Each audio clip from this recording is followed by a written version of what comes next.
Digital 410 Productions proudly presents the What's in Your Head podcast.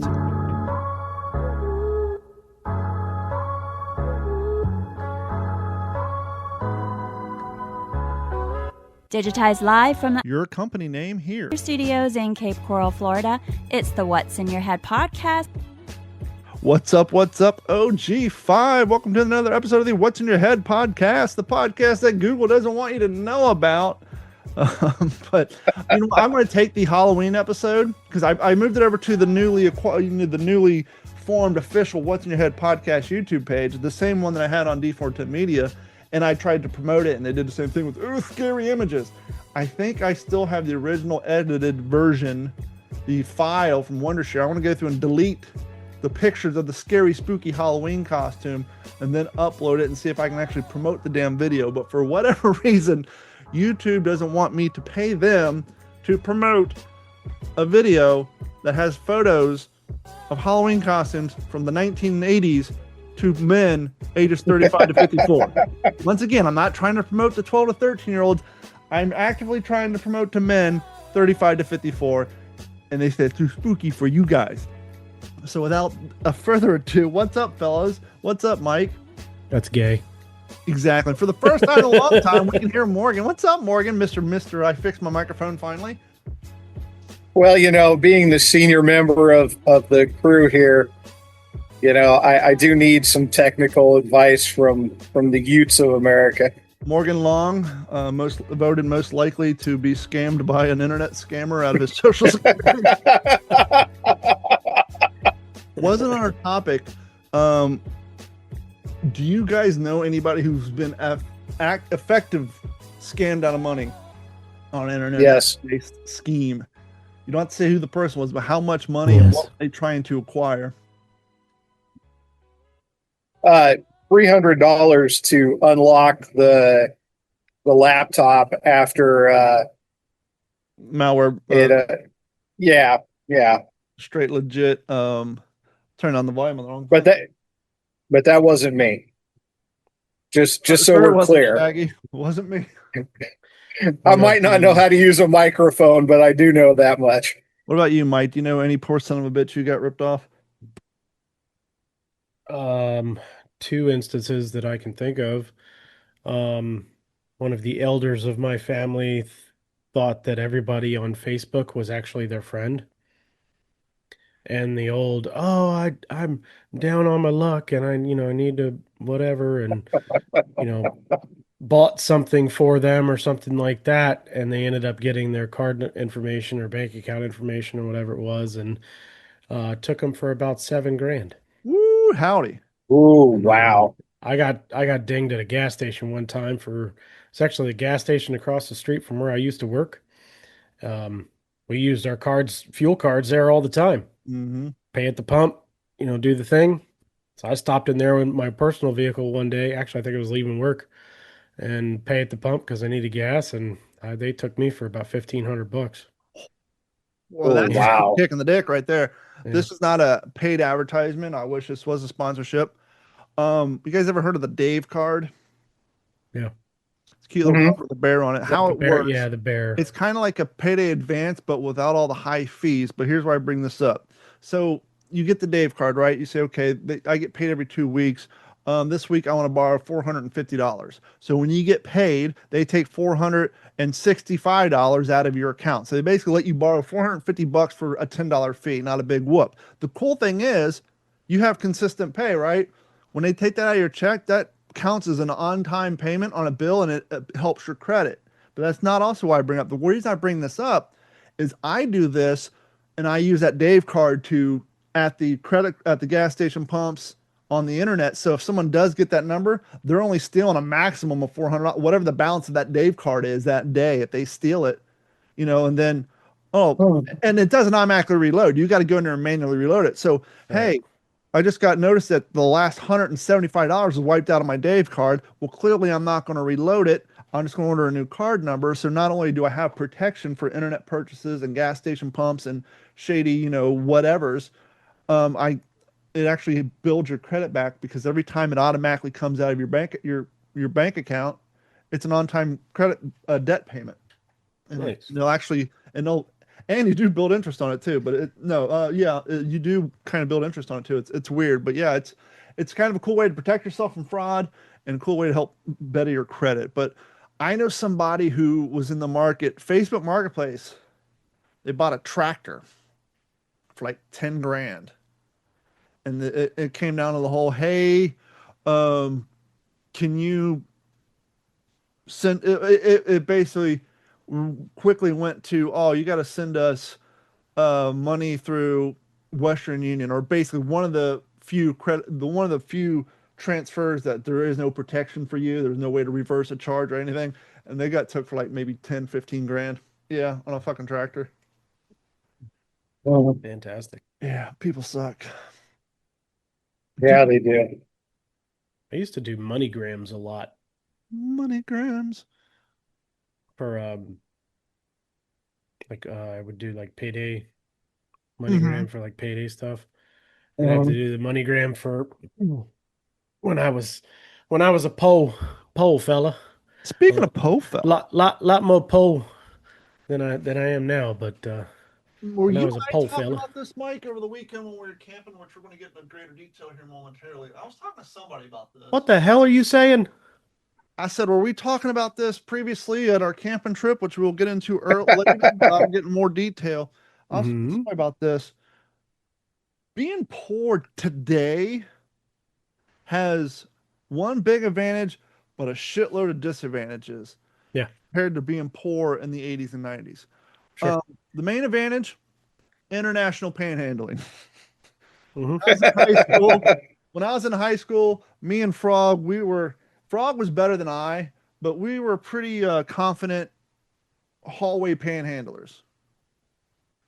Wide net. I'm out of school. We had 900 freshmen. We had 800 sophomores. We had, long story short, you got a school with a population of about 5,000 people. You just randomly, hey, can I borrow a quarter? Hey, can I By the end of the day, you got yourself 10, 15 bucks. To the point where Frog would get called out in the office and, get written up for panhandling. And so, back then our parents would give us lunch money. We ended up spending on gas or cigarettes. And so we needed to acquire more money up until I got a job at 15 getting working at Wendy's. So my panhandling days didn't last that long, but Frog was a panhandler for a good part of his high school career. So kids now have the ability to international panhandle. My daughter wants something. She has no job. I say no. She gets online and starts asking friends all over the damn country, all over the world to Venmo her money. You have the ability for international panhandling. So that's an advantage. The downside is digital panhandling aside, gone are the days where you're like 20, right? You're like, fuck, I need $5 for gas. Lifting up couch cushions, finding quarters, loose dollar bills, dimes, pennies, going out, lifting up the console of your $5. truck, getting handful of change and all that. No one uses currency anymore. So there is no change in your console. There is no, finding that dollar bill that fell out in the dryer last week. There is no looking under your mattresses. Those days are fucking gone. I So, had the same change sitting in my truck in the console for 2 years. mm-hmm. Never touched it. And then I went to the middle of Florida where they actually have told people that you have to give change to or bills to. And I had to use the change that I had, but I was surprised that they still take change at those toll booths. But It seems so much longer than that. It's amazing to think that we had toll collectors down here until 2000, COVID, 2020. COVID, COVID. they got rid yeah. of a large majority of them, but COVID, yeah, it seems like so much longer that yeah. Oh no, you know what it was? I'm thinking it was longer. When I first moved down here, we had the coin baskets too. Yeah, And that was a fun game. I enjoyed yeah. that. It's the speed limit's 55. Let's see if I can get these quarters in that basket at a cool 35 miles an hour. So you're trying to line up and throw it in there, Ching! get it in there while slowing down with the least amount of effort. Or you would stick your hand out the window. I used to put my hand out the window as I driving by with the dollars, and the tenant would just grab it and I just keep going. I would try to slow down or stop to the least of my abilities.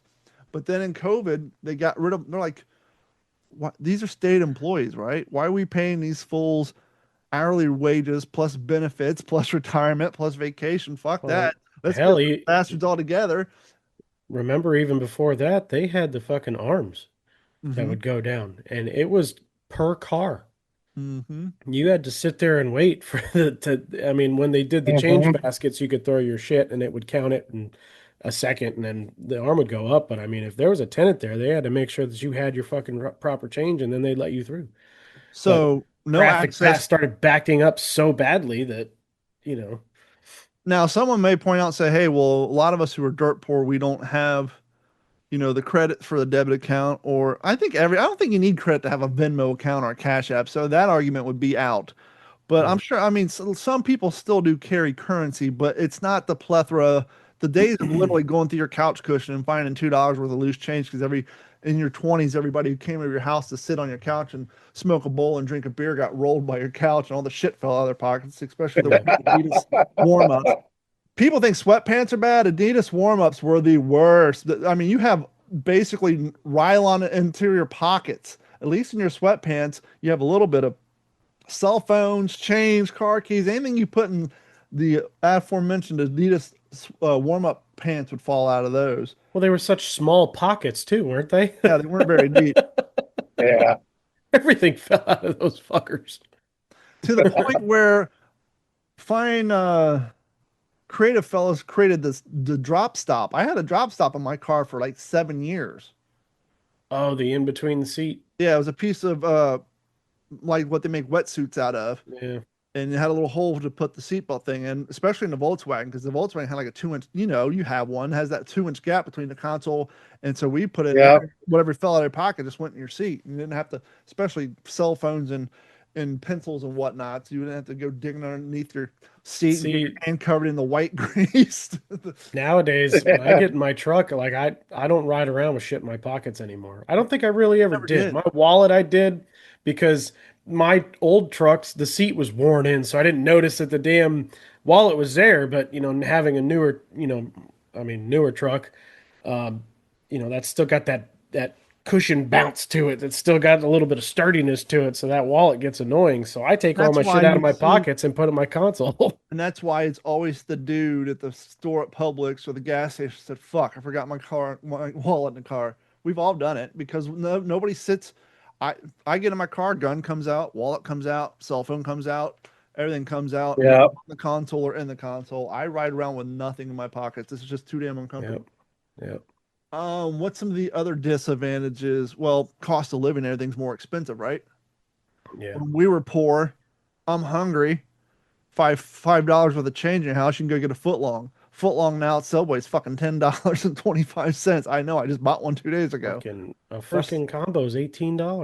mm-hmm. $18 for a foot long, a bag of chips, and a drink? Are you fucking kidding me? I That's didn't buy a that's combo. I insane. bought the foot long and 2 bags of chips, and it was $14. Yeah, Oh. yeah. Back in the '90s, the dollar menu. Wendy's started it. Everybody else took off. Junior bacon cheeseburger, 99 cents. Now they're like 3.25. hmm The Biggie Coke was 99 cents, and now they're like $3. So cost of living. But advantages. See, Go stuff ahead. like that too, it's like, people got greedy. Oh yeah, The business owners and stuff like that got greedy, but also workers got greedy. The fucking the 30-year-old person, or somebody that's my age that did nothing with their life and decided to stick it out at fucking McDonald's or Wendy's or whatever, they can't afford to live on the, $10, $12 an hour that, now, or probably now 15 now, that they pay at those places as at a minimum because wage. people want to turn entry level jobs into careers. Correct. Now, So then McDonald's so has a then career. It's called a shift manager, a store manager, or a general manager. correct. Fry And if flipper was never meant to be a career. you don't get put into one of those positions, guess what? You probably suck at your job. You have no potential. You suck. So fucking move on with your life. Find something else to do. All Gas these The station, next entry week level I might type, be on fries. yeah, gas and station clerk. all these entry level type positions, and they say, well, this we can't afford to live on this kind of a wage. Yeah, you're not supposed to. You're supposed to have these kinds of jobs when you're in high school or when you're, just outside of high school or going through college or just starting out in life where you got three other roommates in your apartment and you're all chipping in to fucking buy beer and pay for rent at the same time. that's the kind of job that is, and that fucked everybody else. It And I fucked all of us. I know I've said this before, but I'll go real quick. 2001, moved to California. I'm from Ohio. I'm from Kentucky at the time, and even down here, with the exception of the fill-ins, down here, even in 2025 at Publix, most baggers are high school kids or Yeah. 18. California, 2002, the grocery bag union workers went on strike. First and foremost, at 21 from Ohio, like, why do we need a What union for fucking fucking baggers? union for Two, that? 2002.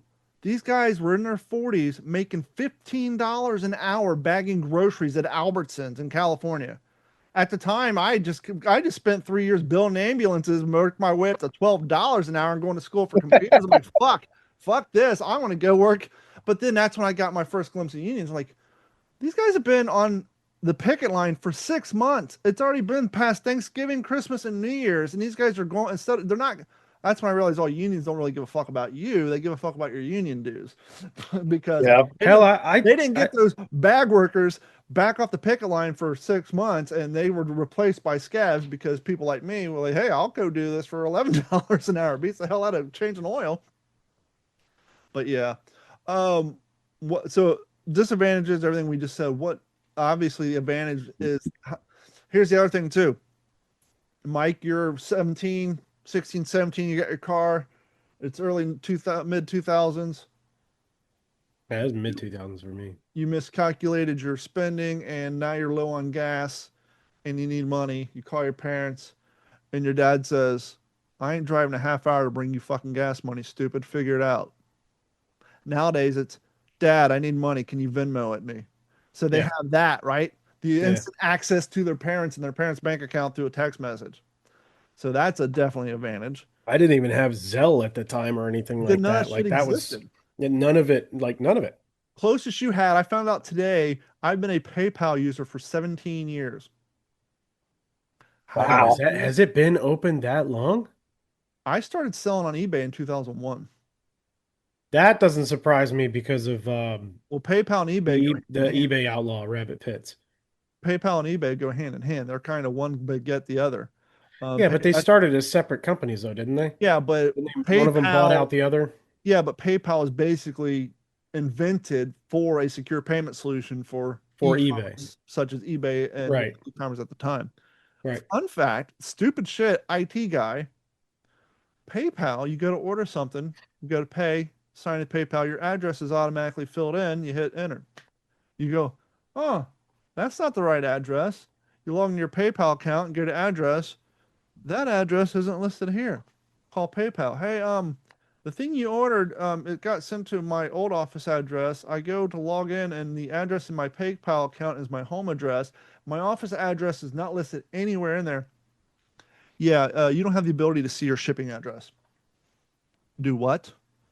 Yeah, the shipping address that your items are shipped to that are auto-populated when you sign in with your PayPal username and password, you don't have access to see that or change it.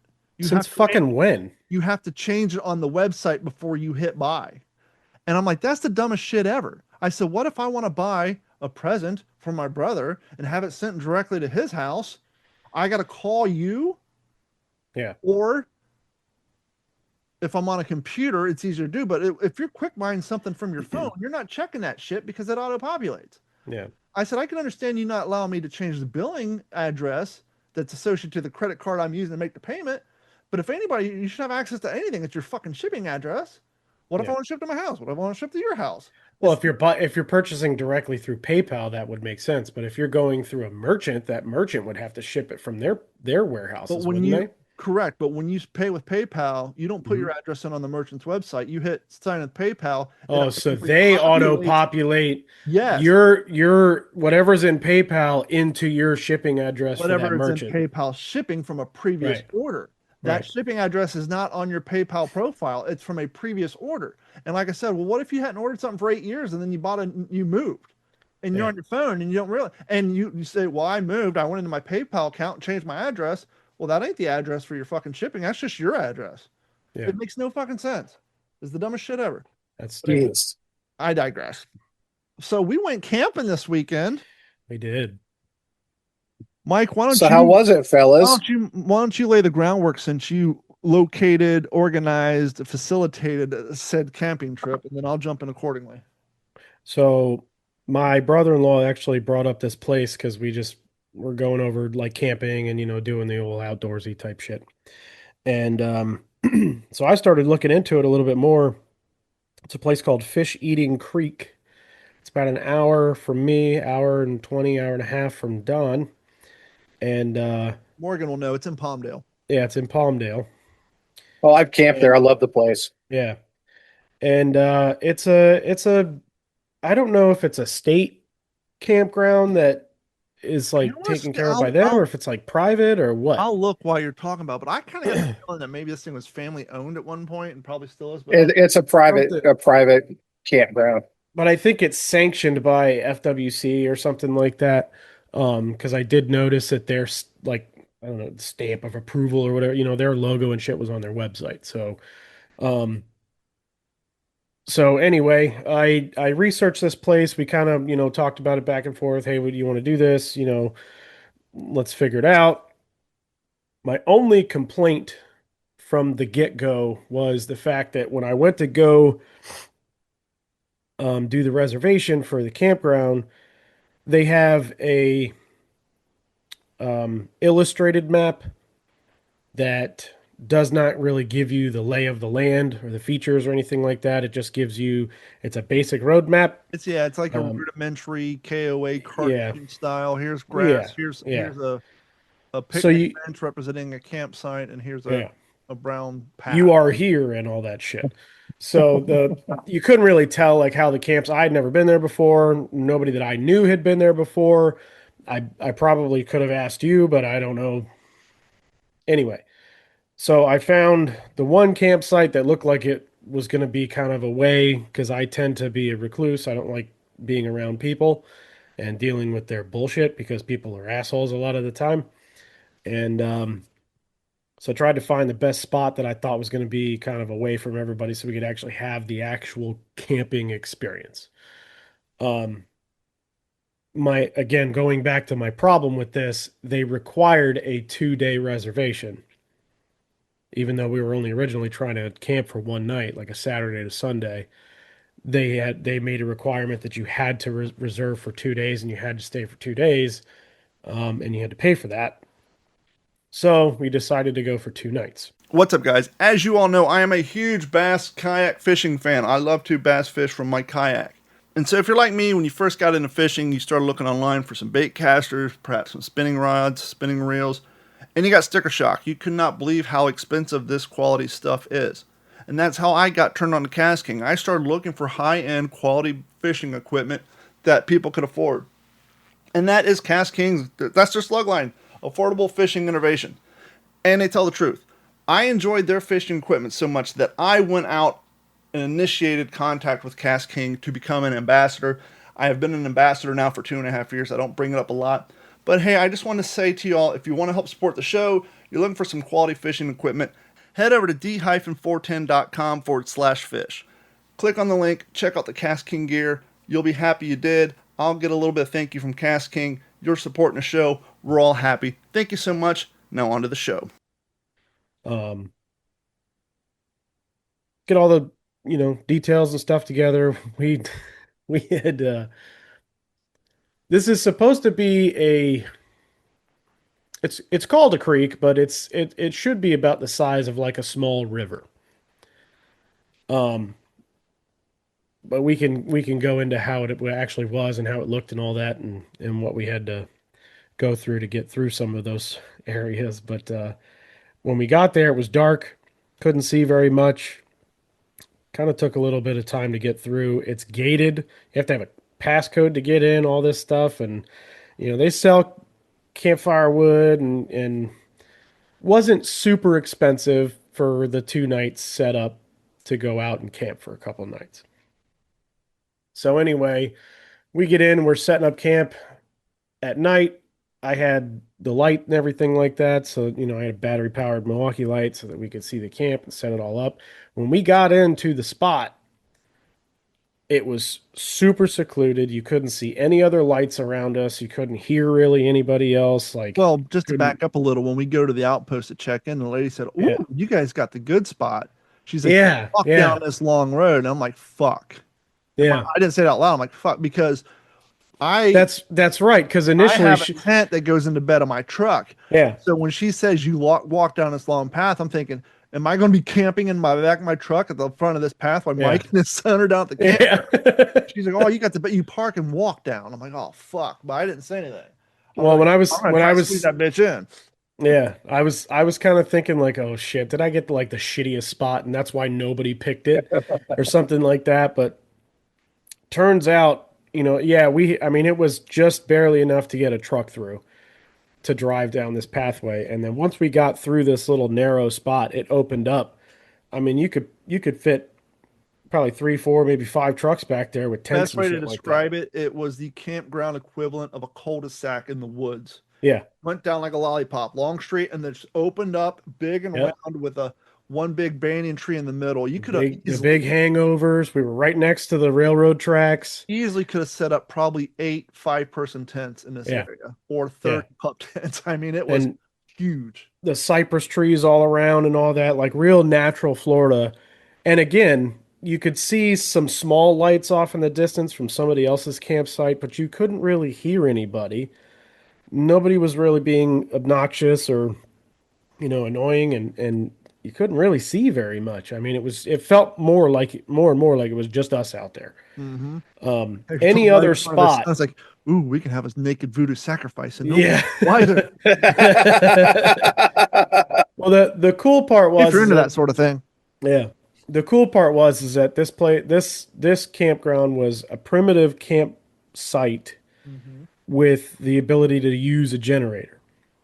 Not that we used one, but you could. They had all different kinds of spots that you could pick. RV with power, primitive with generator, all that kind of But stuff. the coolest thing about our spot, we had the only spot. We cannot believe the spot did not sell out. We had the only Yeah. spot in the entire camp where you couldn't smell the fart of the guy next to you. Yeah. Really, the next morning when we walked the campground, it's your normal urban camp spot.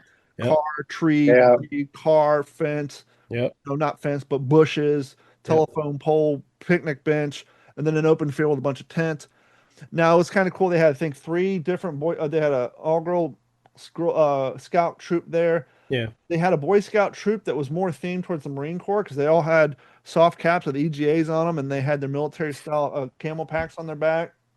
And they had a tent. They had a bunch of tents set up, and then they had 2 small mess flies set up. And I was talking to the camp leaders, like, "Oh, I like your mess flies." So it was very busy, but where we were, it was literally like Mike said, you at night you might It was like it was just occasional us. cackle of a wild woman, but other than that, it was quiet. Um, and the temperature got down to like 48, 52. So the I think, mosquitoes were yeah, I think it hit 51 the first night, and then it was a So little bit warmer the second night. once But 7 o'clock rolled around and you could see your breath, the mosquitoes were not an issue at Yeah. all. yeah, And keep in mind, we had a creek on the other side of the barbed wire fence that had stagnant water. Mhm. If this was June, we probably would have been eating fucking live, but because Yeah. of the temperature, it was awesome. yeah. But yeah, it was definitely a really cool spot. So, as somebody who's been carrying a firearm for over 13 years daily, one of the biggest inconveniences is when you come home, you need to take your firearm off of yourself and put it somewhere safe, somewhere secure, especially if you have kids. Now, I know most of us are responsible. We have a gun safe somewhere, but let's be honest, usually these gun safes are big, they're bulky, they're kind of out of the way because they're a bit of an eyesore. Your wife doesn't want them where everybody can see them. So sometimes they're in your closet behind some clothes, sometimes they're in the garage, sometimes they're in the mudroom. And let's be honest, taking your firearm out and walking to those locations to secure it is a pain in the butt. But you have to be a responsible firearm owner, especially if you have kids in the house. That's why you need to get yourself a Stopbox Pro portable gun safe. You can make it non-portable. You can drill some holes in it, mount it to a place of convenience in your house, but it requires no batteries and no electricity. You simply come in your house, walk up to your safe, choose your finger button combinations, open a safe, remove your firearm from your person, put it in the safe. If you close your safe, just that easy, it's secure. So do yourself a favor, head over to stopboxusa.com/D410 and get all the information today on your Stopbox Pro. When seconds count, trust the only non-fail firearm storage box, Stopbox Pro, at stopboxusa.com/D410. I would, regardless of anything else, I would definitely go back just for that spot alone. I don't think I would go back and do any other spot unless I was to do like the pop-up tent, trailer setup or like a pull behind or something like that. But that would be the primitive spot that I would go to. That's the only, if it's not available, I'm not going. Real quick, the history of this. I'm not going to read the whole thing.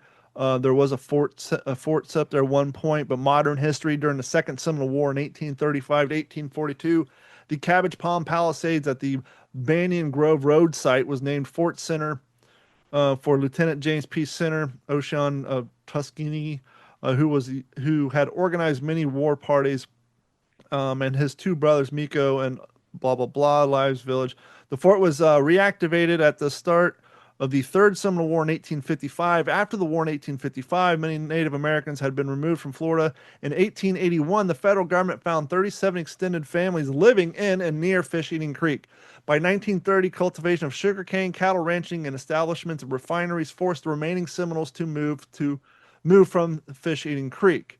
Much of the land surrounding the creek became owned, and here we go, by the Lykes brothers. The Lykes brother empire began in 1880s when Dr. Hal Tyson Lykes began exporting cattle to Cuba. All seven of his brothers went into the family cattle or shipping business. Today, the Lykes Brothers Inc. is the largest producer of cattle and the biggest meat packers in Florida. The Lykes family prohibited development along the creek and ran a campground and a canoeing concession at Palmdale. They closed the area in 1989 following a protracted legal battle, and the state of Florida purchased an 18,272 acre corridor along the creek, which became Fish Creek Wildlife Management Area, or WMA. Today, Fish Eating Creek Outpost is operated by Cape Leasing Fishing Creek under a concession contract with the Florida Fish, Wildlife, and Conservation Commission. So that's why you kind of get the feeling of a mom and pop because of this Cape Leisure Fishing Creek Company. But as Mike said, you see all the badges on there. So Yeah. it is Florida Fish and Wildlife Conservation Campground, but the facilities and the people working there give you like the mom and pop experience. Yeah. But yeah, I mean, like I said, that particular spot would be the only reason why I'd go back. Now, we weren't fully prepared, as We not as left on a prepared as we Friday could after have been. work. Yeah. No, we weren't as prepared as we could have been. Just with the, making sure we had, because when we got there, we didn't have any food.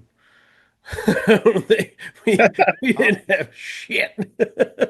Well, no, So, that was inconvenient, but it was also a pre-planned decision because by the time yeah. I worked through lunch. Hmm. See, my whole work thing is I have to request days off 4 weeks in advance. I think we came up with this idea 3 weeks ago. So Hmm. me taking Friday off wasn't an option. And Yeah. plus, the original plan was, hey, let's go Saturday and Sunday. Then I think it was what last week you discovered, oh shit, we got to do 2 days. Yeah, something like And that. I was like, well, I just got back from a World War II event. I went up there Friday, so we kind of recreated that. Well, it's $30 a night. Let's just do 2 nights. We'll go up there after work. Yeah. So by the time I got off work, got home, got my shit loaded, and got to Mike's house, he said, well, we have to be there by 8:30. It's 5:30 now. We should have time, but I looked at the map and the closest Walmart's fucking 30 minutes from the place. So we can either stop at Walmart on the way, go shopping, and risk not getting there by cutoff. And I'm glad we made the decision not to stop because the traffic to get down through fucking Palmdale, not Palmdale, but basically the traffic to get there, LaBelle. LaBelle, all that. We went, so Myers, it yeah, was so Friday night rush hour traffic all the way Yeah. there. So an hour drive took probably an hour and a half because of traffic, hour and 45 minutes. Well, Don came to my house because I needed to borrow something from him, but it also made more sense to just link up there. And Yeah, then 'cause your house 75 northbound between my exit and Palm Beach Road was uh like a fucking parking lot because there was an accident of some kind. So we And bypassed it. I And was this is an warned of international this. show, so I don't want to get too local with traffic. But Yeah, so we got backed up by traffic getting out there, and yeah, to Mike's point, because of that small window, we couldn't stop and buy the provisions. We had right. coffee and shit like that. And since our plan originally was to fish Saturday and Sunday, we're like, well, we woke up 6, 7 a.m. on Saturday because whenever you go camping, you wake up when the sun comes up anyhow. So I we was up. I was up early. You were still sleeping. I was unloading kayaks out of my truck, and I was like, Mike froze his ass "Done. off, is what he's saying, Are and you up?" he had to do something about it. I had just been camping 2 weeks ago, so I just literally bring all my World War II shit. So Yeah, I had my 4 wool blankets, my all that yeah. shit. So I was snug. Him and his son were a mite bit cold, so he Well, had so I had a heater. I did have a propane heater. you're My brave. I concern the first night, because I had never used a propane heater, and a vinyl tent. especially in a vinyl tent. And it's a dome tent too, so it's not like, it's got high ceilings or anything. I mean, you could barely stand in it. Um, but I had the heater that I borrowed from somebody at work, and A buddy of that yours. first that for yeah, Mr. Heater Buddy or whatever the hell it is. And that first night, number one, there was three concerns. Number one, I don't want to burn down my tent or melt it or anything like that. Number two, CO2 or carbon monoxide. I don't want to have that issue. And number three, um, uh, I didn't want to kick it and fall, it'd fall over or burn myself or something like that or whatever. So that first night I was up and down quite often, all night long, just kind of checking on the thing and making sure it wasn't burning anything down. So And he was sleeping directly on the ground too. yeah, and we were directly on the ground with minimal insulation when it got down to about 51 degrees, and but it worked. I was really pleased, and surprisingly, as thin as a vinyl, just basic camping tent is, it held in a lot of heat because as soon as I opened that freaking zipper door and that cold Oh, came it in, I was does. like, "Oh shit, Because this is fucking cold." with all my camping, I always do it in canvas tents. There's no Yeah, insulation, but like when this is the second time using my truck tent, yeah, and it's basically a giant fucking vinyl condom. And when yeah, I get in there and zip it up, you can feel the temperature change yeah, instantaneously. yeah. I mean, it's not going to keep you warm, but it's a damn sight better than being out in the wind. Yeah, and that even that small little bit of breeze that can cut through, I mean, that cuts like a fucking knife. So, So we get up, go to Walmart. Mike gets a yeah, cot, 2 sleeping bags. We get some food and shit. So by the time we get back to camp and actually load up the kayaks to get ready to go fishing, it's close to 10 o'clock, which really wasn't yeah, bad considering all we got done in that 2 hour time. yeah, And we yeah. also I don't stopped and got food, I think, and ate. honestly, I didn't think that we were going to be on the water until like noon. I Mhm. was thinking that we were going to be a full-on afternoon, fishing day, but we were headed back by like 9:30. Yeah. And plus, at this point, we got a whole nother day tomorrow too. So who Yeah, cares? yeah. But getting out, getting all the boats loaded up in the truck, getting down, they have a boat ramp. Mm-hmm. They have canoe and kayak rentals Mm-hmm. um, on site, but they do have a concrete boat ramp that was not slippery, surprisingly. That was nice. Yeah, yeah. Even in the water, it wasn't really Yeah, it slippery was either. it was it because it was a campground and not intended for daily traffic. It was made of a more aggregate style, rugged concrete, not the smooth shit you see at public boat docks. Yeah, they had the grooves cut in it and all that shit. Um, but anyway, we had gotten, put the kayaks in. I didn't do the whole motor and all that shit. I actually paddled, because what they had originally told me was if um, if the creek is down, um, I think they said it needs to be no more than like 2 feet or something like that, lower than what it normally sits at. And that was ideal for kayaks. And then they were saying something about like 3 or 4 feet for canoes. Um, And when we got there Friday night up on the chalkboard, average depth of the creek, 1.5 feet. yeah, yeah. Foot and a half, give or take, was the average depth. And they're saying two minimum for a kayak. I guess to go the whole length. I don't know. Um, but we chanced it anyway. And On the I way out, mean, there this there nice were there wide they river. can't. It wasn't like they could say no, you can't go. I mean, they didn't like block it off. So, it was like you're taking your own risk here. Go Boy ahead. I Scouts were mean, out. They were having fun. On the way out, nice big yeah, river, and it slowly got thinner and thinner yeah, and shallower. It got to the point where we were dog walking our kayaks. We ended up tying yeah. leashes on them.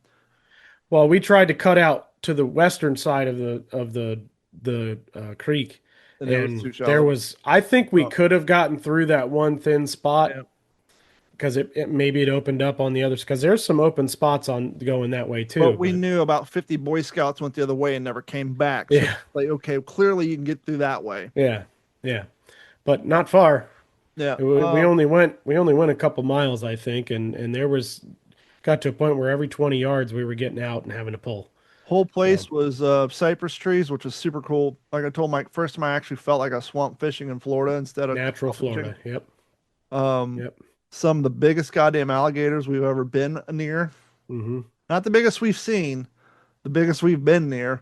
And I am working on a video. There's one I have. We were probably 20 yards from that. Some bitch was every bit 8 foot long Yeah. and probably 4 feet wide. He was a monster. There were two of them like that we were because that one that we was in that little cut Uh, off to the left there for a minute, and I think you had said all these fucking fish that are jumping or popping or something like that, and we can't catch a damn one.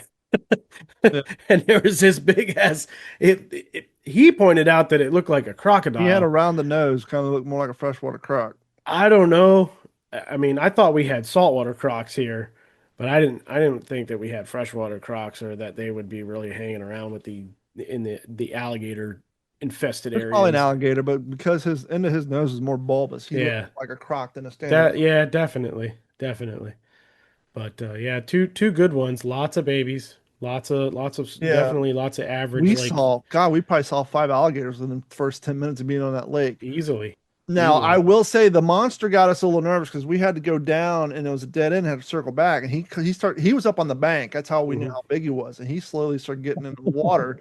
Yeah. And I'm like, I'm not turning my back on you. Hmm. And I won't lie to say, you're a little nervous there, right? I Sure. got to thinking about it 2 days later. I'm like, this creek is on a campground Yeah. where hundreds of people roll through here in kayaks And canoes, and yeah. canoes on a weekly basis. He didn't just spawn there at that size. Yeah. He didn't get that big because he fucks with people. Otherwise, his ass would have been trapped and killed years ago. He Yeah. got that big because he learned not to fuck with the people who came paddling by every day. But at Hmm. the time, when you're in the water, not that he still wouldn't fuck you up, but clearly you don't get that big and that populated of an area, even though you're out in the wilderness. But the fact that they got rental canoes and they don't say, hey, you need to go out with a gun and a guard. They say, here, 5-year-old, take your canoe and have a good time. Yeah. In fact, you got Boy Scouts and Girl Scouts rolling through there. That thing didn't get that big in that area by fucking with people. He, clearly learned to leave people alone. But when you're there 20 yards from him, you get a little Well, situational awareness. You definitely it's keep an eye it's on them. it's that scene that pops into your head from Without a Paddle where they're like, at least if you guys die, we'll get our boat back. It's like it's always that situation where it's like when you're gonna go out into the wilderness like that, you take on that risk. Nobody's gonna stop you. It's at your own risk for anything. So Like what they say when you're out in the wilderness with your friend and you getting chased by a bear, you don't have to run faster than the bear. You just got to run faster than your friend. yeah, you gotta run faster than the slowest guy. Or the joke with Lone Ranger and Tonto are up on a peak. And they're getting surrounded by Indians. And Lone Ranger says to Tonto, Tonto, we're surrounded. Tonto said, who's we, white man? That's On exactly the right. road. But no, only caught 2 fish. That kind of sucked. I Yeah. caught one, and Sam caught a bigger one. He caught his underneath the bridge in the Yep. wider area because there is a section that's pretty damn wide. I mean, Yeah, once you go underneath the trestle bridge for the train and you get under that, I think it's 27 or whatever it is. Um, it's a couple hundred yards wide. But yeah, I mean it's did you notice the pipes and stuff like that that were, kind of coming in towards either side? There was, a couple of them here and there on either side. I think that was the old farming would use their irrigation from the river. Well, probably wouldn't surprise me. Where they were pumping it somehow out of the river and up through them pipes and onto their farms. So I had a good time. We decided we get to talk. It's like, well, checkouts at 1 on the Hmm. Sunday. And we're like, well, our options is to wake up the ass crack of dawn, tear down our tents and our shit all covered in dew and wet, packing it up, try and Yeah, get on the water as quick as we can, or get up, eat breakfast, let the sun dry out our tents, relax, chill, pack up, and just roll out, which is what we ended up doing. yeah, The video will be out on our YouTube channel here soon. Um, Mike got a bunch of footage. I did too. Um, I think what I want to do, because due to the lack of fish, I'm going to turn it into one of the. We have a few of them up on the poles and paddles, the Southwest Florida fishing spot videos. yeah. We're going to turn it more into here's what you can kind of expect if you go out here in the middle of fucking October. Hmm. But it's visually stunning.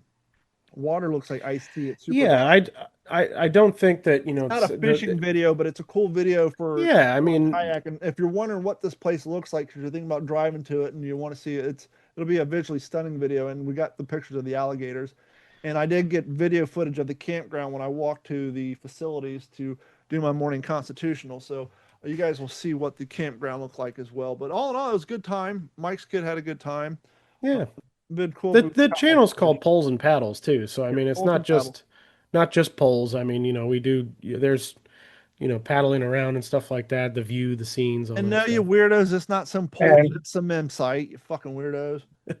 and you got tent poles, so that counts. Boy, do we.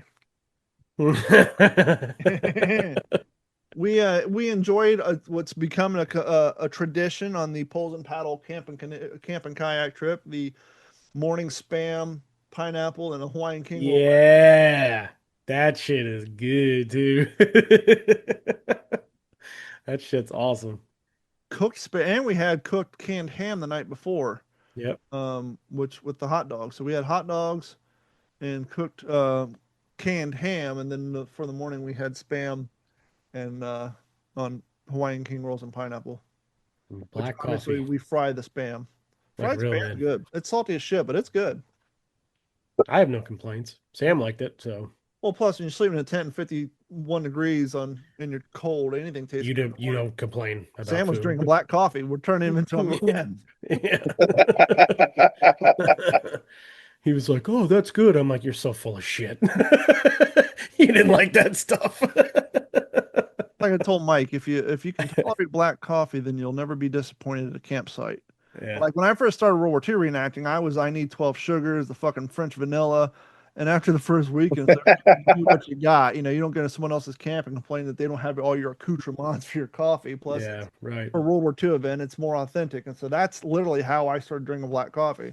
And now I just drink it during the day because it's only 4 calories per cup and it helps me hydrate without drinking Mountain Dews and fucking shit with what?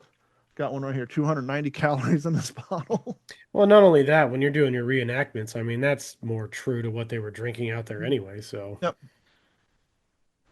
So, yeah, highly recommend it. Here's the rub about Fish Eating Creek.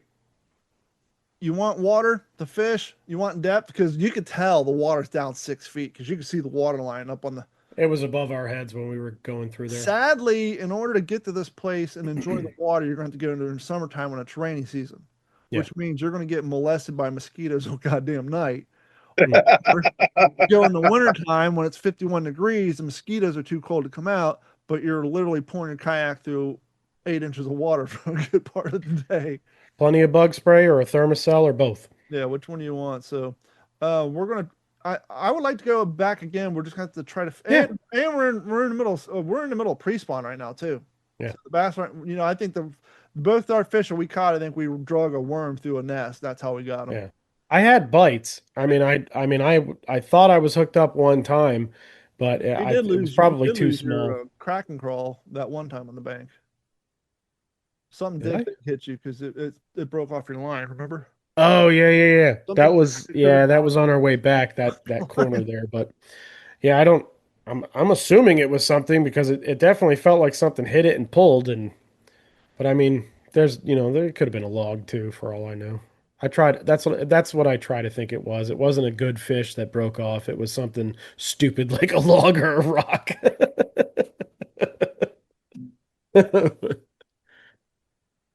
But yeah, it was definitely a good experience, cool place. Definitely highly recommend it. Especially if you're going out there for just a sightseeing trip on a rental kayak. I don't know what the Yeah. prices are on them, but Yeah, yeah, I'm not sure, but yeah, and that the creek runs. I don't know how far west it runs, but it runs all the way to Okeechobee too, which is what, 52 miles. 56.52 miles? Yeah, Yeah, so 52 miles if you want to be ballsy about it, you could paddle all the way to the lake. So that would be a trip. I don't know how that long would that be would take. that would be a that would be one of those things where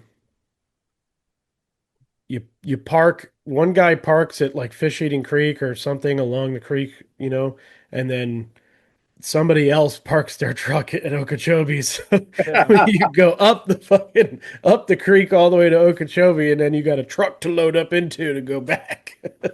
yeah, pretty much.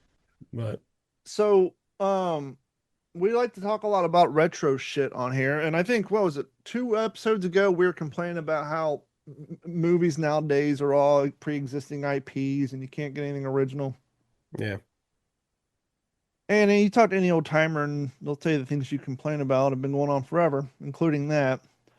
Um, I get so burnt out on all the shit going on in the world that I find myself tuning into old shit on Roku TV or on Freevee or on Tubi or any of those free services. And I started watching Chico and the Man.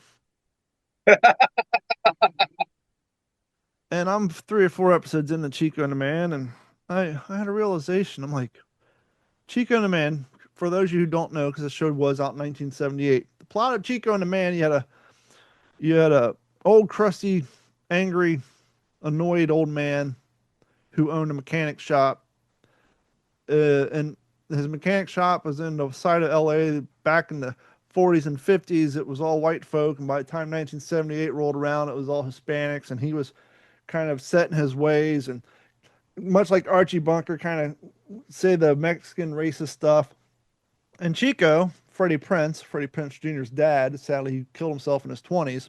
He plays Chico, and he's a young, hip, local Mexican kid who decided to take it upon himself that he's going to force his way into becoming a partnership with the old man and help this failing mechanic shop boom, and hijinks ensues, and the young hip kid teaches the old crusty guy not to be so old and crusty. And I realized this is essentially Sanford and Son. Sanford and Son's about a crusty old black man who owns a junkyard, and his young hip black son comes and teaches him the ways of the modern days in the 70s and not to be so crusty and old. And I got to think, well, which one came out first? Morgan, I know you're cheating, so I'm going to ask you, which one came out first, Chico and the Man or Sanford and Son? I think Sanford and Son. I was looking up Jack Albertson. I wasn't looking up dates of anything.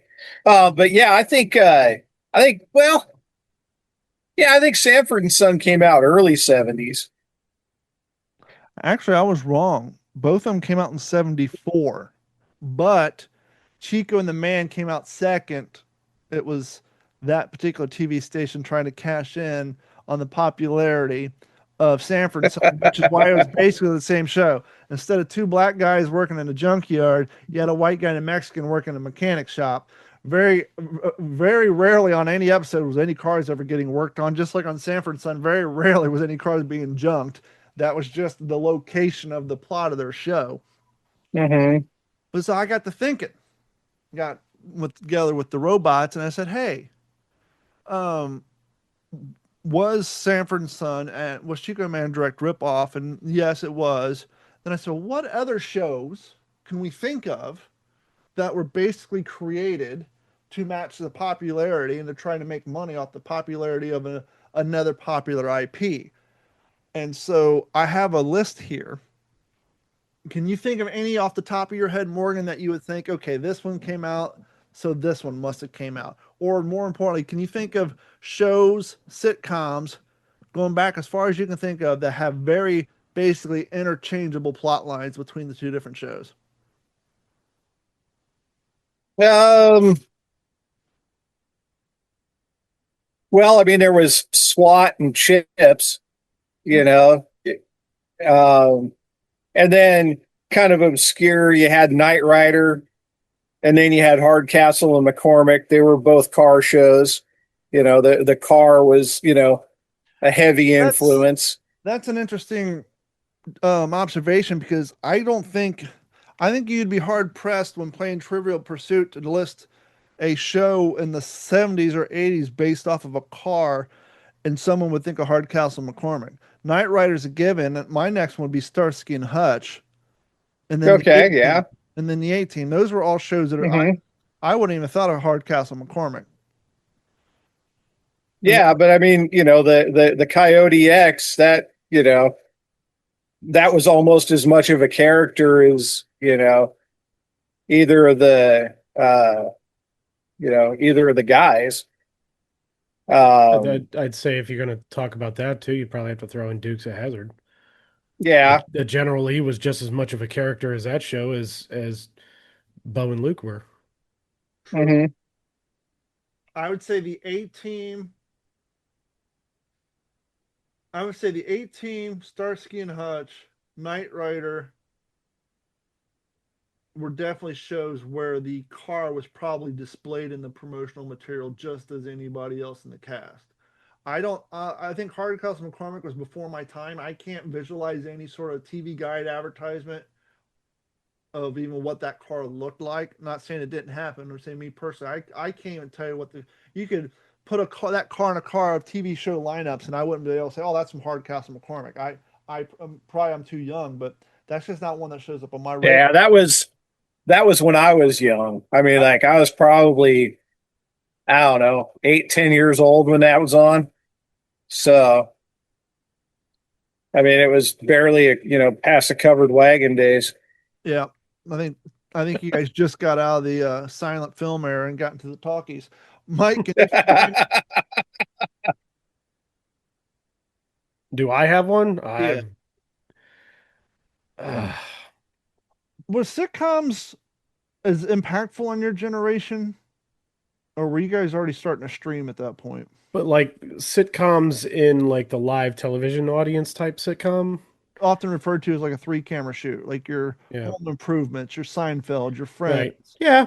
In my younger ute, um, I'd say, because I mean I watched Seinfeld, Home Improvement, I watched, Friends. There was plenty of other ones that I can't think of off the top of my head, but yeah, I'd Well, if say, you go back, go ahead. well, if you go back to, if you want to talk sitcoms, you could draw the parallels between Family Matters and, Full House. Yeah. Yeah. All of those kind of shows all kind of had, similar plot lines. You had, the annoying neighbor kid. You had, um, there was a couple of them, Family Matters and one other one, but I can't remember what it was. They Step were by all, step. yeah, they were all very, very similar.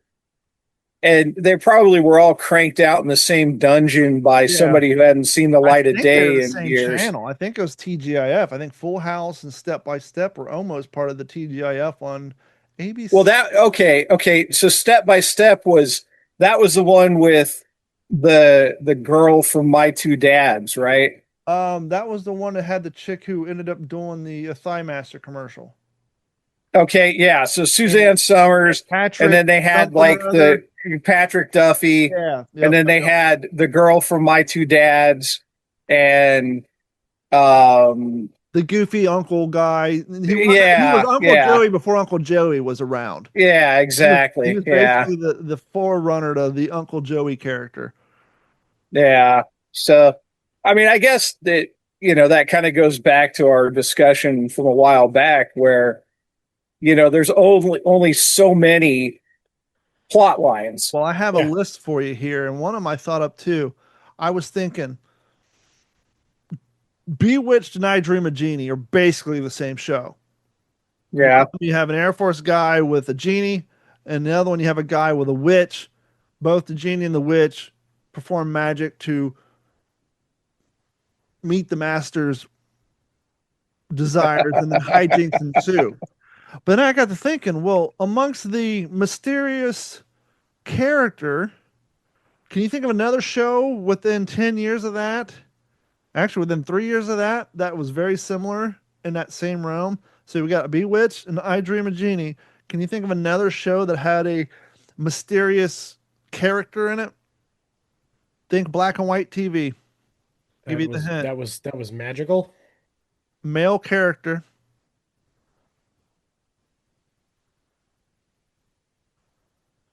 If you could think of a black, Magic. no, but I mean, there was My Favorite Martian. Bing Dong. Was that Mr. Hand who So, played My Favorite Martian? oh yeah, totally. So, Yeah, that was Ray Walston. so 1950 to 1960s early sitcom copycats. My Favorite Martian came out in 1963, one of the first sitcoms mixing sci-fi and comedy, and then the very next year Bewitched came out based because of the success of My Favorite Martian. And then I Dream of Genie came out in 65. Now, think of one more show of that ilk that may pop up in around that time. So, also, side note, Bill Bixby was the Hulk in the 70s.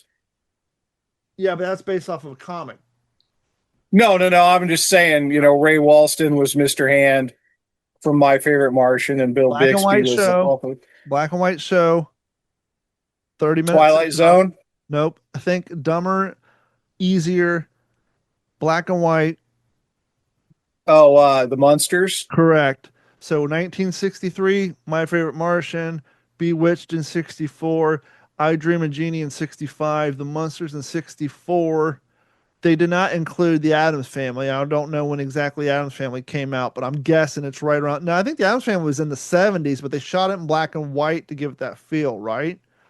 Yeah, and wasn't that like supposed to be the direct ripoff of the Munsters? Probably. Yeah. What year was the Addams Family? Have you ever seen the colored set photos of that? No. No. So because the Munsters and Addams Family were shot in black and white, 1964 to 1966. And so back to our list, yeah, right around that same time in the Munsters, Addams Family came out. The Addams Family set was actually all the creepy shit was actually bright colors.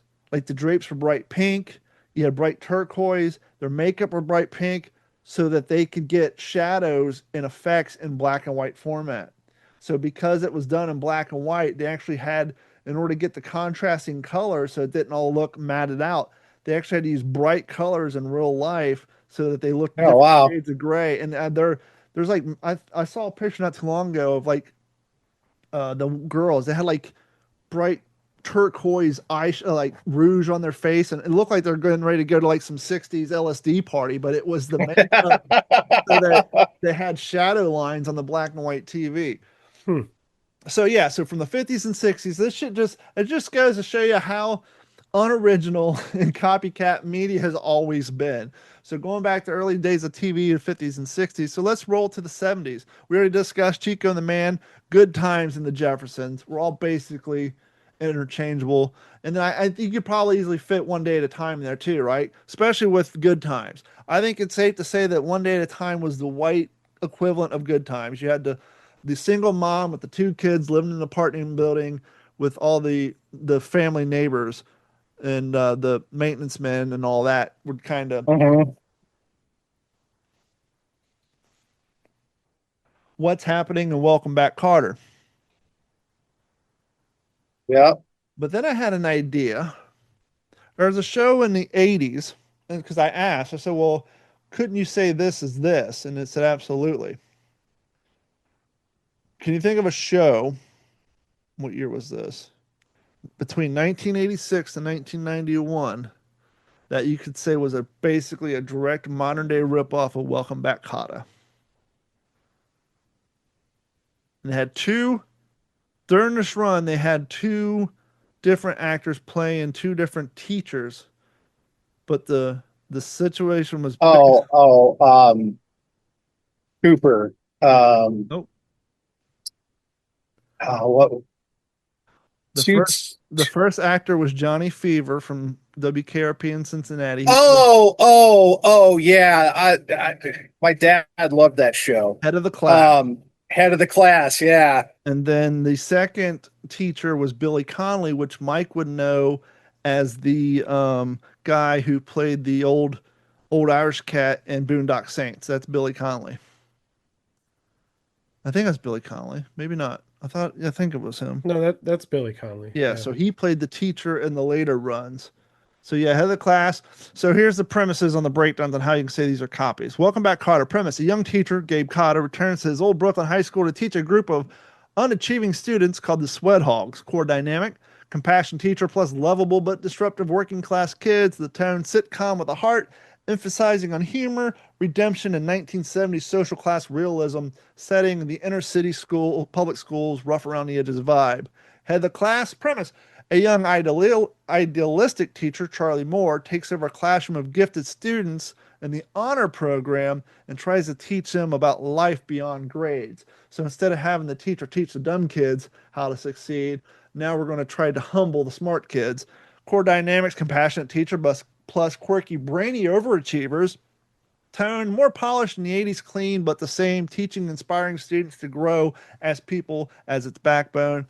Setting public school again, but this time an upper tier with reserved class stakes and intellectual privilege instead of underperformance. And so even that show was basically a reboot. What's some of the other ones I have here? So we did My Favorite Martian, Chico and the Man, Welcome Back, Cotta. Oh, here we go. We kind of touch on this. What about 80s? Can you think of there's four here on the 80s. Two of them we kind of named because of the vehicles. Oh, we're talking 80s. 1980 So Knight Rider and Family Clones. Knight Rider. What would be the clone of that? Or well, I mean, you can't. 18 basically. So Yeah, I mean, I guess so. actually here this is they kind of swapped this one up on me. 80s action and family clones. The A Team, 1983, they're comparing it to the Dirty Dozen from the 1960 film. So Okay, I could see Vietnam that. era I mean, mercenaries instead of World War II convicts, but the same formula. So basically, the A Team was a modern day version of the Dirty Dozen. Okay, this is interesting. Knight Rider. So we're not going to compare it to other shows of that time. But what storyline is something we mentioned earlier in a joke? What storyline would you say Knight Rider it's the Lone Ranger of it's the basically the cop left for dead that gets gets a redemption, second chance at life. man in his talking car, the one man justice system idea? Same thing with the Lone Ranger. So instead of the horse, it's a car. This is I wouldn't have made this one. Mike, this show will blow your mind. You probably didn't know this was a show. Small Wonder. Oh my gosh, that was creepy as hell, They man. need to remake this now that we have AI. What show now? Mike, Small Wonder was a sitcom where I don't remember I was probably 6 when the show came out, so I wasn't into the plot as much as the characters. Basically, I think the dad was an engineer, don't remember, but basically the main character, the daughter was a robot. She was like a robot girl or some shit. Okay. Mm-hmm. What do you think, Morgan, they compared Small Wonder to? Another 80s show. Yeah, 78, but carried probably into 82, 83. Very popular show. Let's see, $6 Million Man or Bionic Woman was earlier than that, I think. So Okay, probably wouldn't be. Take the robot out. This is where it gets interesting. Swap the robot for adopted kids in a fish out of water situation. Oh, they're not talking about what you talking about, Willis. Absolutely, Different they are. strokes, I would have right? never made that. Yes, different. Oh no, never in a million years. Swap the adopted kid from a different world for a robot kid playing on a similar fish out of water family comedy. So instead of having two black kids living with a rich white guy and his daughter, you have the robot living with the engineer family. I would have said Alf more than different strokes. That makes sense. But what about oh man, it just went out of my head. Dang it.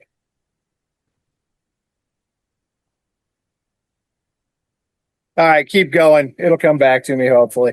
This one's a bit. This one I don't even call it a copy because this is I think a spinoff. No, never mind, never mind, never mind. Um, I guess you could. Yeah, I guess you can make this comparison. Of course, it's more the watered down.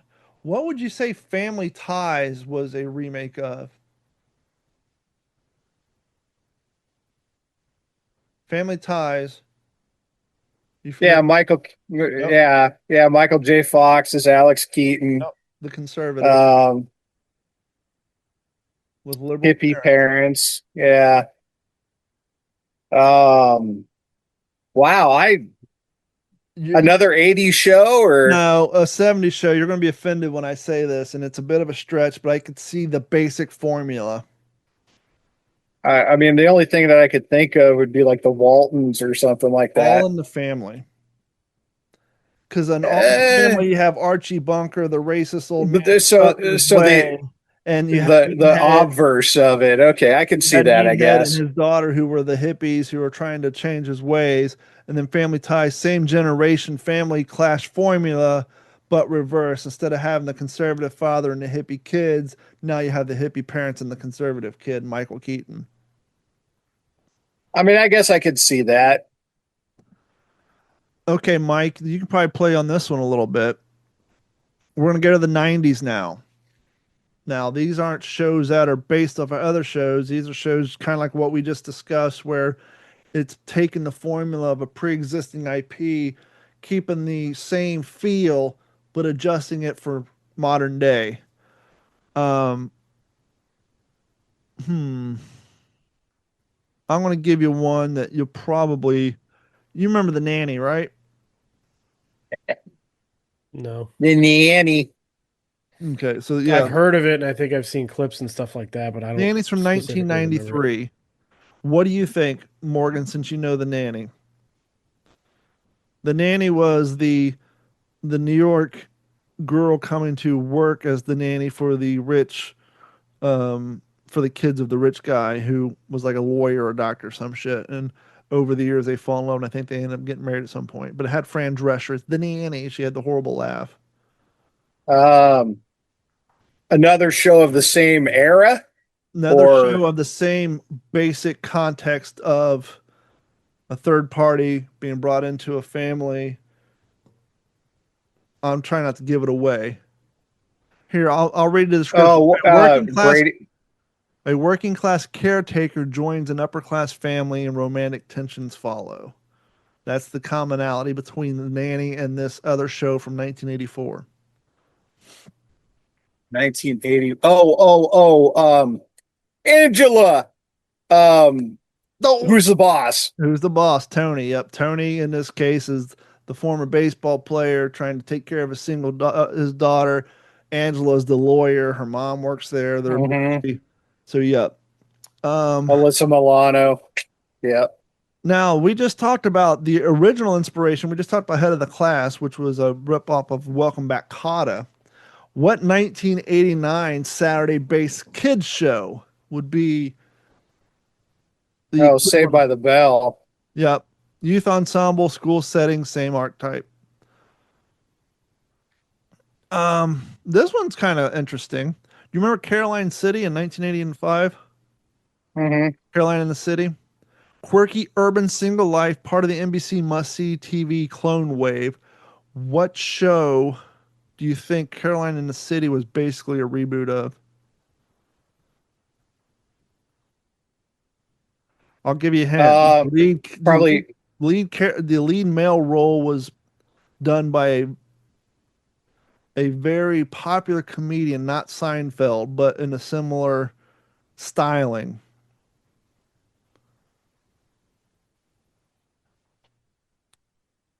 Oh man, I don't know. You lost me on that one.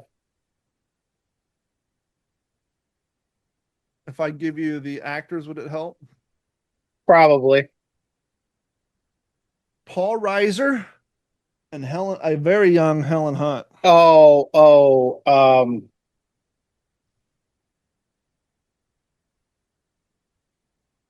Mad About You. Yeah. Now I don't Yeah, remember. I don't remember the second one. So 1991's Herman's Head. okay. Plot copied concept from Dream On and Ally McBeal later style internal minded as comedy. So It, a lot of self inspection and narrative. Herman's Head 1991. Where would the original? I'm not familiar with the original show.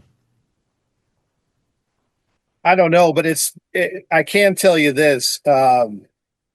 The animated movies from a couple of years ago, where it's like the preteen girl and she's got like the anger and happiness and all that, and they're all the little, Mm-hmm. animated characters. That's basically the Herman's Head plot. That was Um, Inside Out, Which is exactly, yeah, the yeah, that's why I Pixar was movie. confused because I just Googled it and realized it. Yeah, it says Inside Out, but decades earlier. Yeah. So I don't know why they would have original inspiration. It should be reversed. It should be Inside Out should be the new show, and Herman's Head should be the inspiration. But for some reason, they have it. Inside Out is the original inspiration. And uh, lastly, 2020 to 2012. 20, I'm sorry, 2000s to 2020. Um, which kind of make you realize that the big shows from those areas were basically the same damn show. Uh, the new show, The Office. Where did it get its inspiration from?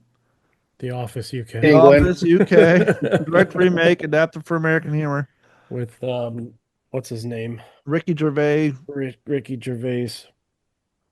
Parks and Recreation, 2009. What would be the original inspiration for Parks and Rec? Well, wasn't that a British ripoff too?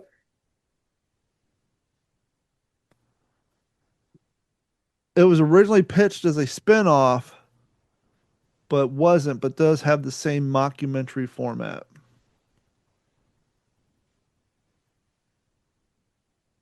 The original show? Yeah, so the Parks and Rec was influenced by this show from 2005, or the original from 2001, which we just named. Oh well, The Office. The Office. Yeah. So Parks and Rec was Oh, basically well, it born was. out. Yeah, because you got to remember, we often Well, forget yeah, because that. we're so used to it now. Yeah, Office was shot in a mockumentary version of the real world, where you yeah, had your diary room or Big yeah, Brother, if you will. But the MTV series Real World is where the whole reality show with diary room concept came from, which Big Brother carried it over and Survivor carried it over, where they'd take the contestant, put them aside, which is why The Office is shot that way. It's done, which is kind of lost as the show goes by. But originally, the intent was here's a documentary crew following around the employees of this paper product company in a world that's yeah. supposed to be paper free, which is why they had their diary sessions. Young Sheldon obviously is Big Bang Theory. Uh, Brooklyn Nine-Nine, they're saying came from Parks and Rec, which and then obviously would be The Office. So you have The Office based off The Office, Parks and Rec based off The Office, and then Brooklyn Nine-Nine based off of Park and Rec that was based off The Office. So they're That's all all kind basically the of, same show. and that's all kind of the same actors that came from all the SNL, of that time, um, Now as the well. only original So one on here, because Young Sheldon was a spinoff, that's not even a copy. That's a spinoff. Yeah. The Orville, 2017. oh, I That's love that. That was Seth a MacFarlane. yeah, that was his ode to Star Trek. Yeah. I mean, So it's interesting but to look at. Go ahead. before I forget, The Wonder Years and Boy Meets World. Yeah. Those were the two that I was trying to think of earlier that are like direct kind of copies of each other. Well, they're both by savages too. They're brothers. Well, I true. just I just kind of thought of one, I think. You ever seen the movie Galaxy Quest? Yep. That was Yeah, Came with out in the Tim year Allen. 2000. That was another like not a spin-off, but it was another Homage copy to Star of Trek. yeah, yeah. what was the show on Nickelodeon that Shia LaBeouf premiered on, which was basically a remake of Boy Meets World? Uh You probably won't even remember that it was Shia LaBeouf. fuck. I don't think that was it. No, not on Nickelodeon. Nickelodeon I After don't Dark. remember. I thought he was part of the end of like all that. Nope. Close.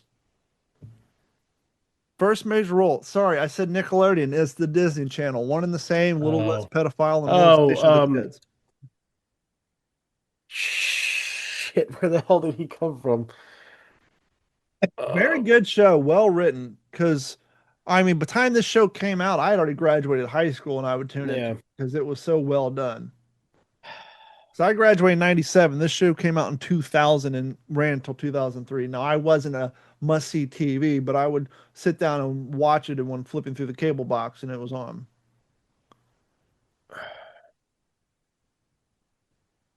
The name, the Something two words Steven. that Even Stevens. Even Steven. I That's think what it Even was. Stevens was similar to.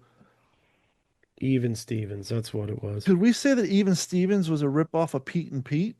No, I don't think anything can compete with Pete and Pete. That was a fantastic show. You remember Pete and Pete at all, Morgan? You may have been a little too old for Pete and Pete. I think that was in between me and my kids. Yeah, So That was 92 to 96, The Adventures of Pete and Pete. yeah, that was a great show. But it's interesting looking at the few shows that present. Obviously, from 2005 to 2017, they had more shows. But it's interesting and kind of makes sense. And I know they still have shows now, but let's be fair. How many of us still have cable?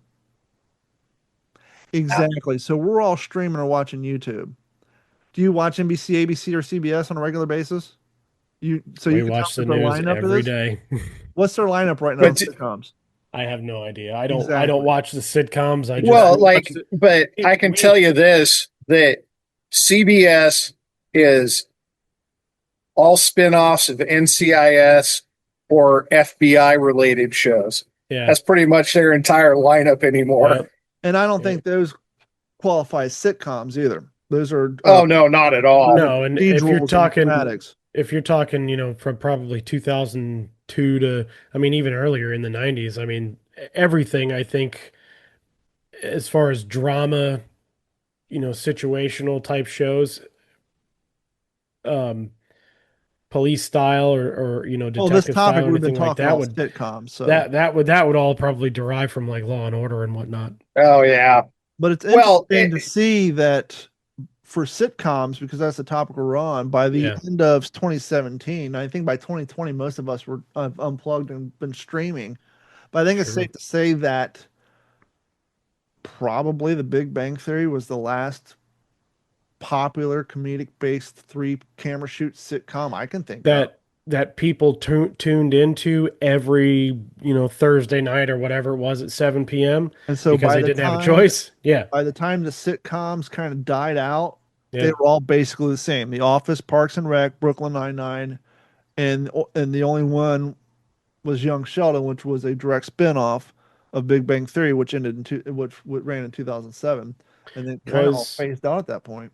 was Brooklyn Nine-Nine on Fox? yeah.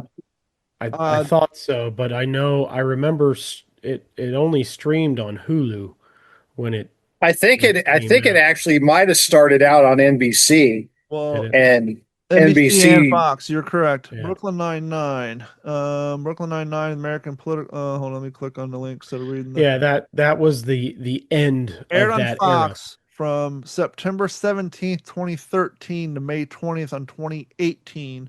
Yeah. Later on NBC from 2019 to 2021 for 8 seasons, 153 total episodes.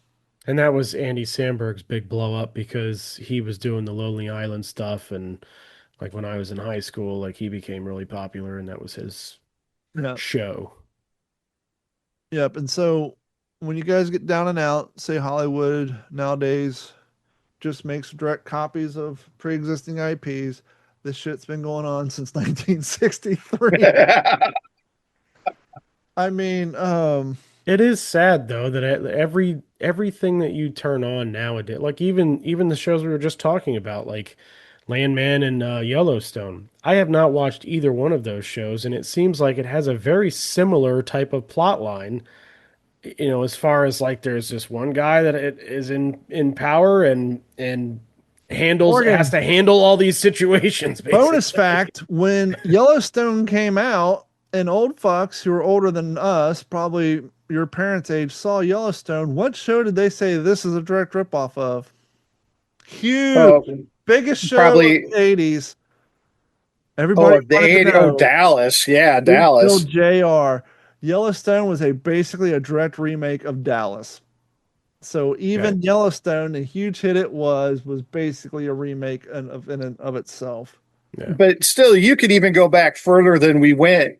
You can go look at, Bonanza. My three sons and Mhm. Father Knows Best, Mhm. and all of those shows, and they're all, you know, you know, they all carry over into the 70s, and really the one that didn't have, I mean, I guess the basic family plot line was drawn from before that, but the Brady Bunch was the first one that kind of, broke a little bit of molds, having the, yeah, I don't know if they ever clearly defined how, Mike and Carol got to be single where they could marry Yes, each other. originally, I think Mike got a divorce, but because divorce was frowned upon, they didn't want to make Carol a divorcee, so her husband died. Or no, the mom Okay. or the kid's mom died, or both of them came from, I think both of them were widowers and widowies because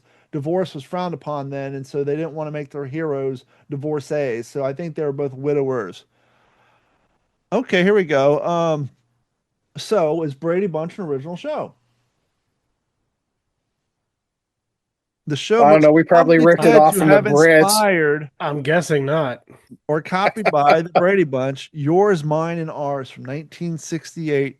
This was a popular film starring, so this is a film starring Lucille Ball and Henry Fonda about a blended family with many children that came out 1 year before the Brady Bunch premiered in 1969. Why people say the Brady Bunch copied it. Both involved a widowed mother and a widowed father, combining their large families. Both focused on kids adjusting to becoming step siblings. The movie's success convinced networks that audiences like stories about blended families.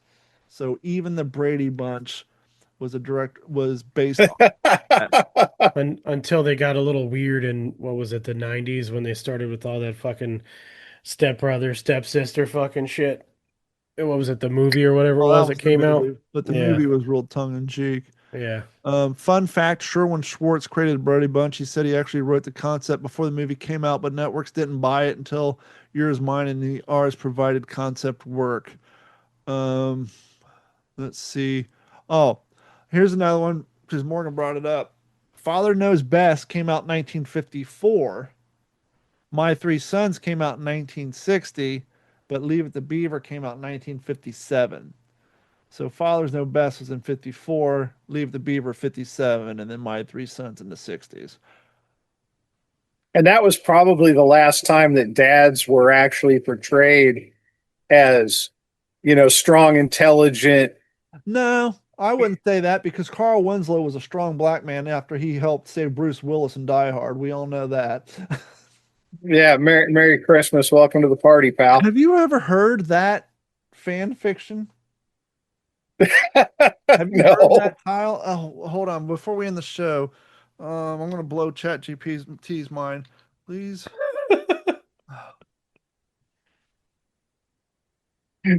Actually, I think I have heard of it, but I don't think I've actually heard the tie-in between the two. There's another movie too.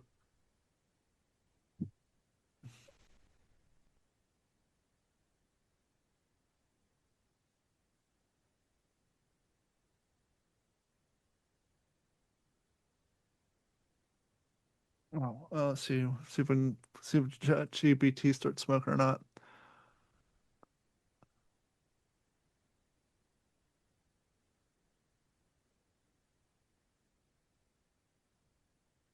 Okay.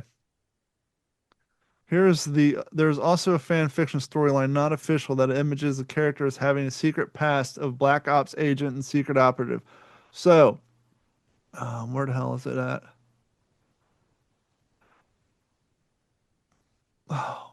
Anyhow, I'd have to find a video. Someone did one, but anyhow, the fan fiction is that Carl Winslow, the same actor who played Carl Winslow, who was a Chicago cop, was the same guy who played the cop in Die Hard that talked to Bruce Willis over the radio.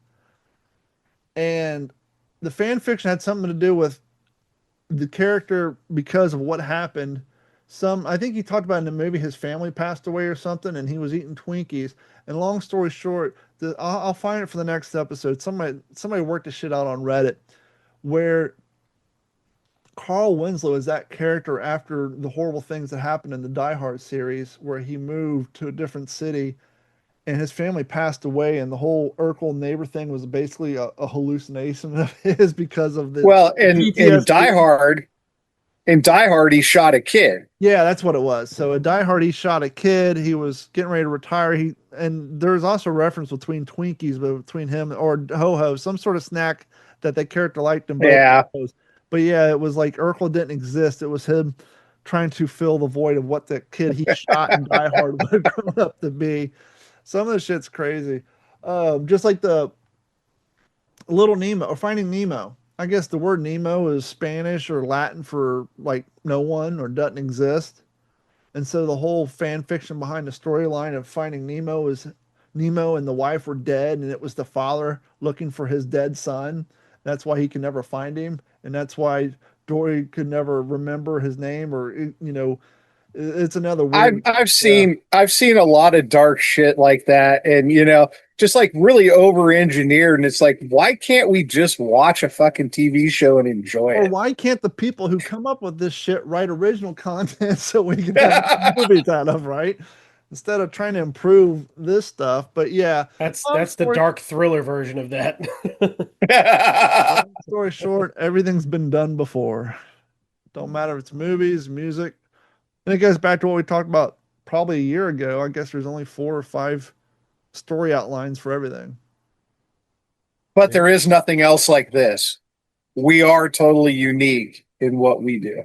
That's true. Right. And on that note, it's going to wrap that up for another episode of the What's in Your Head podcast. As we said before, we do have a What's in Your Head podcast YouTube channel and the Poles and Paddle YouTube channel. Go check those out. Email us at info@d-410.com. Let us know what you want to talk about. And thank you guys. And we will talk to you all next week. Good shit, fellas. I've been sitting on that topic for about, I had that in there last episode, but we didn't get into it because we had plenty to talk about last episode too. Yeah, I love the pop culture shit.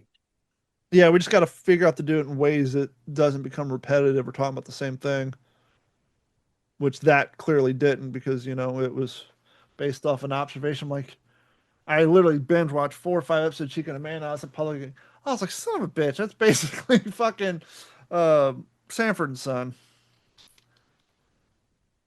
Yeah. What? Oops. Well, I gotta pee. Good for you. Yep. Thanks for letting us know. All right, fellas. You can put that in the blooper reel. Okay, hold on. This has been a Digital 410 production.